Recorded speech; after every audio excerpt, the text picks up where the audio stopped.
There was a time when Utopia was truly great. I was weak, trusting those who said they were my friends.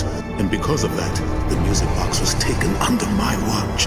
A collection of Amphibia's greatest minds, preserved for all eternity. Seek the mother of Olms. She will guide you to your destiny? I'm thinking I shouldn't use those powers if I can help it.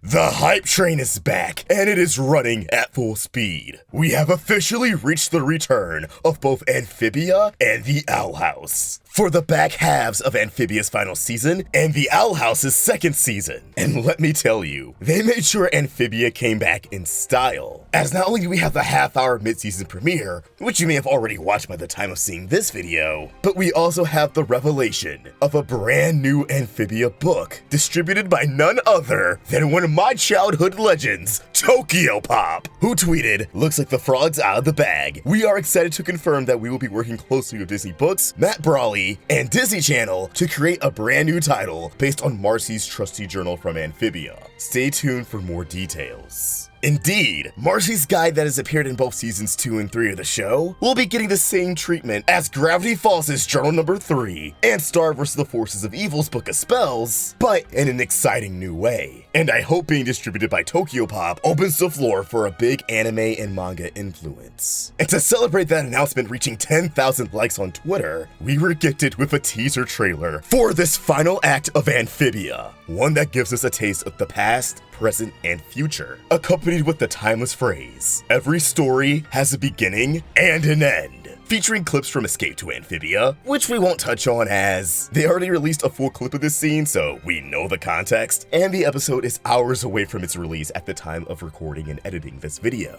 Instead, we'll dive right into the meat of it all, as we're provided with muted clips of what has to largely be the upcoming episodes, The Root of Evil, The Core and the King, and what is a very good possibility, the Mother of Olms, if not even Hometown Road. And if you appreciate the speed we are delivering this in-depth breakdown at, please be sure to throw this video a like and subscribe to the Roundtable with notifications on so you can continue to enjoy our content as soon as we hit that upload button. And starting with our breakdowns for the new Owl House and Amphibia episodes, we will be doing a fan spotlight showcasing all your fan art, memes, cosplay. I've said this all before. Just tag us in your posts at UltraFox and at Roundtable Vids on both Twitter and Instagram. As promised in the interview that released around the start of Season 3, we are finally given a look at the golden age of Amphibia, when briefly teased in the explosive Season 2 finale, True Colors. Just as it appeared in the flashback, Utopia is standing tall in its prime, covered in mystical blue runes that run all throughout the city. Runes that are presumably powered by, of course, the Calamity Box and its 3 gems. However, unlike this flashback in True Colors, the purple runes are absent in this flashback, which leads me to believe these runes do exist, they're just not visible on the outside. Maybe if you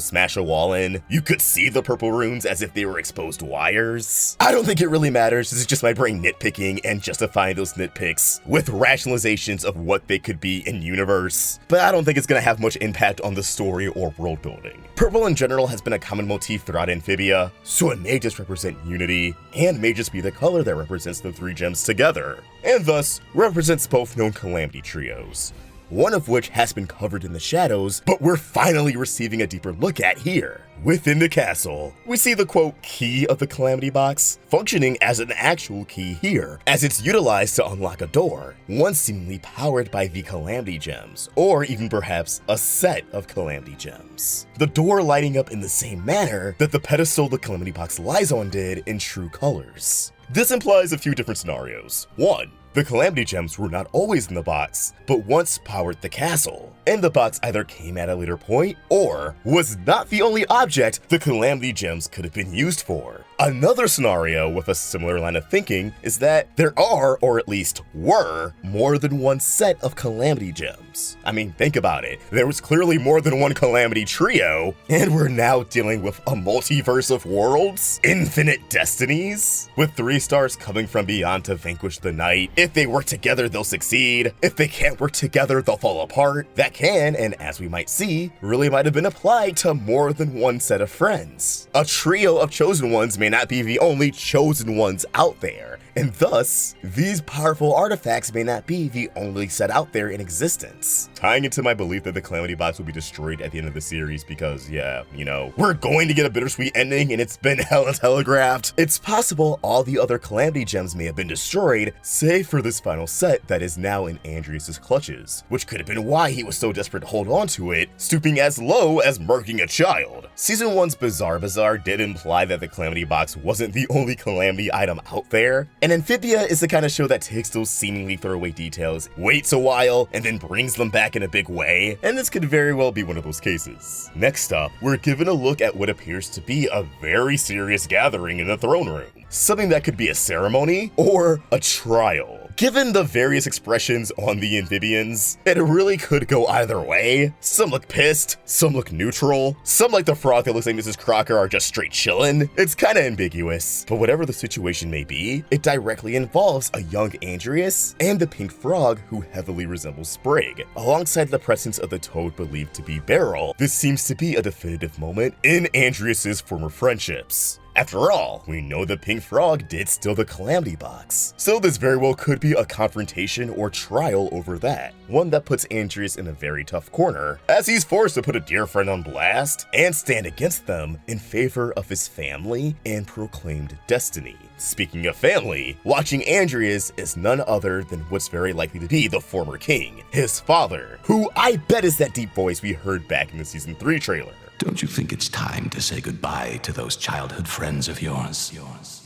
It is very possible that line won't be said to Marcy, as she's fighting for control within the core, but rather Andrias, as we see how this king and his indoctrination slowly pulls Andrias away from his friends, pulling him into a very dark place, pulling him into the role of a tyrant. And judging by the eye on his axe, the core already has to be a thing, and is more than likely pulling the strings of this entire operation.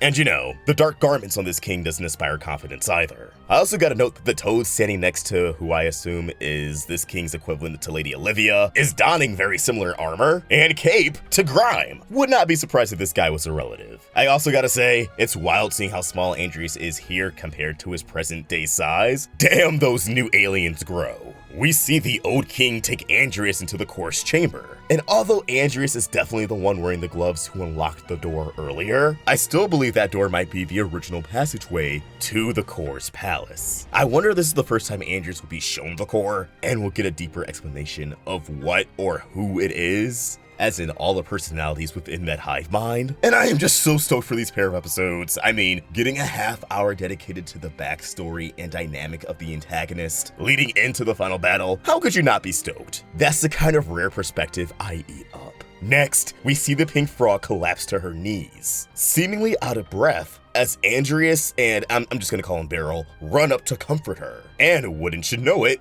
Beryl is equipped with Beryl's Warhammer. So yeah, I think that answers that question. Now, as for why she fell to her knees, we get a pretty big hit to the answer, as she falls down with a glowing leaf on her cloak. A leaf that is identical to the ones found in Anne's hair. Leaves that we know can sprout out of her hair alongside tree branches when Anne enters her super calamity form.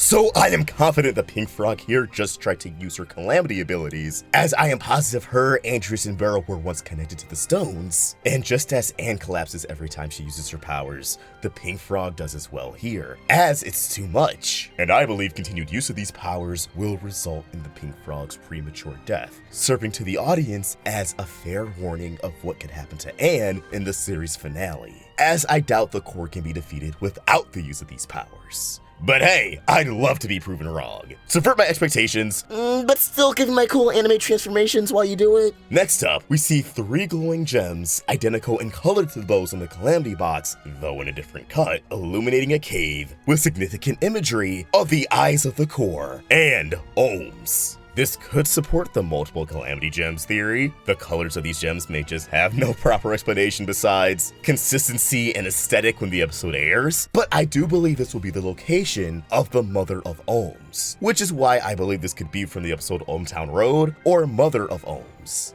Thus, this will be the location where Anne, and likely Sprig, Polly, Hop Pop, Sasha, and Grime will learn of the prophecy and the destiny of the Calamity Trio. Last but not least, we're given a shot that evokes a cinematic feeling with the addition of the 16:9 bars, as Anne, with once again sticks and leaves in her hair, donning her school uniform and armor, awakes with a gasp on what appears to be the ground of Amphibia. This could be from the end of Escape to Amphibia. I don't want to bother speculating, but I do believe they'll get back to Amphibia with Anne using her powers as a source, or it could even be a shot from the series finale. Either way, I can't wait to see, and with that, our breakdown comes to a close. Now these brand new episodes are almost here, so please be sure to stay tuned for our breakdown. Subscribe to the Roundtable, give this video a like, hit that bell for notifications, because we will be rolling them out as soon as possible. Sleep is for the weak. See you next time.